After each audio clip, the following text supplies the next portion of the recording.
Hi everyone, Grant with Onshape here. Let's take a moment to talk about configuration visibility conditions inside of Onshape, leveraging its powerful and flexible configuration capabilities. In this example, without any visibility conditions set up, I have options for length, depth, and height showing despite them not being relevant unless the size configuration is set to custom. We can fix this by entering the configuration visibility conditions dialog and adding conditions to these variables. In this case, I simply need to add conditions so that length, depth, and height all only show when the size variable is set to custom. Now we see that these variables are hidden until the relevant selection is made. This dialog can get more advanced as it suits your needs, with one example being the addition of option rules for list type inputs.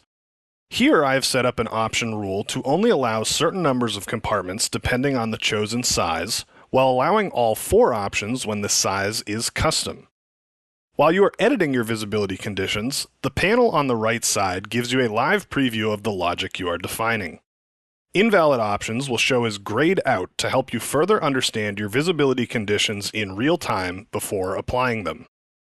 An important element of configuration visibility conditions is how they are respected at the assembly level. When inside the insert dialog of an assembly, you will be presented with the same list of configuration options you have previously defined, noting that here I can only choose between 1 and 2 compartments because of my option rules. Visibility conditions also can and should be defined at the assembly level if you have assembly configurations.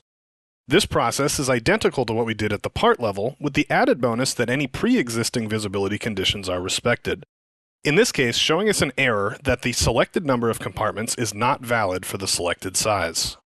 Use these tips to take your configurations to the next level, and tune in each week for more Onshape tech tips. Bye for now.